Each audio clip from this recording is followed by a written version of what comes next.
gara Yohaannisitti deemee jedha guyyaa kaleessaa qabee Yesuus Kiristoos gooftaadha mootii moototaa qulqulluu qulqullootaati inni kabajamuun miti kabajamaadha ulfina argachuun miti ulfaataadha maaliif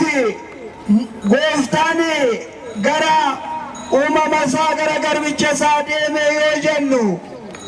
wantoota sadiifidha adoojin jirtu wantoota meeqaafi jenne wantoota sadiifi tokkoffaan mataa gaduuf qabumsaafidha unuuni mataa gaduuf qabumsaa nu barsiisuudhaaf lammaffaan galaana Yordaanos keessatti diinni keenya ganama ganamtu Addaamii fi Hewaaniin gannata keessaa akka ba'an Waaqayyo irraa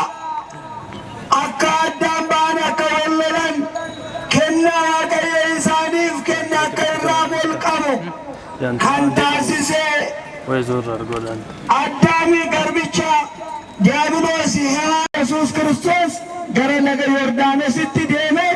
guyyaa irraa cuubbateera kanaafidha taabonnis teessoo Waaqayyo bakkee mana amantaa isaaniitii ka'anii gara laga Yordaanositti dhufanii kanii as dhufanii uummata saba hunduma biyyittii akka eebbifamtu kan taasisan kanaafidha. Egaa hin baay'isu nuyisi kanarraa maal barannaadha kuni seenaa Yesuus Kiristoos raawwateera namoonni tokko maal jedhu amantaan ortodoksii wagguma waggaan cuuphatu jedhu waggaan hin cuuphannu cuuphaan yeroo tokkittiidha akkuma abbaan keenya Phaawulos Efesoon 4:5 irratti cuuphaan tokko amantaan tokko gooftaan tokkodha akkuma jedhe dhiirri guyyaa 40 dubartoonni guyyaa 80 yeroo takkaa bichaa cuuphanna guyyaa har'aa yaadanneedhaaf malee isaan biraan miti kanaaf nurraa kan eegamu uummanni kiristaanaa uummanni ammoo nurraa kan eegamu wal jaalachuudha jaalalli hunda caala hundi keenya ijoollee Waaqayyooti ijoollee Kiristoosi adda ta'e hin qabnu wal haa jaalannu akkuma Kiristoos kabaja nu barsiise wal haa kabajnu mataa gaduuf qabumsa haa qabaannu dargaggoonni shamarran maatii keessaniif ajajamaa wal haa jaalannu Waaqayyo jaalala isaa nuuf haa kennu magaalaa keenya magaalaa Amboo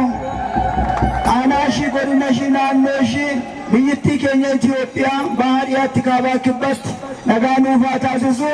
ijaanaa kennameef galatoomaa Waaqayyo ayyaana gaarii nuuf haa godhu immoo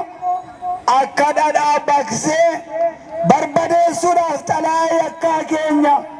kanaaf laga Yordaanos keessatti cuuphate harka Yohaannisiinii jedhu abbootiin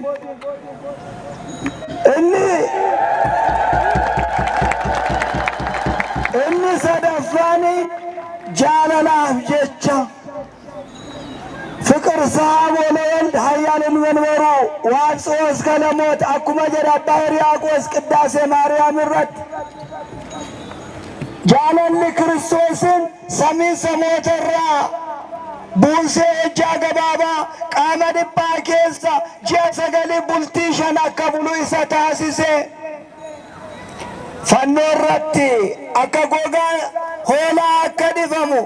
foonsaa akka kutu dhiiga isaa akka lolaasu lubbuu isaa dabarsee aarsaa akka nuu godhuuf isa taasisee jedha maal jaalalli abbaan keenya Phaawulos Qorontos isa tokkoffaa boqonnaa 13 lakkoofsa 13 irratti hundumtuu hin darba hundumtuu hin hafa wantoonni sadii garuu hin darbani jedhe tokkoffaan amantaa, lammaffaan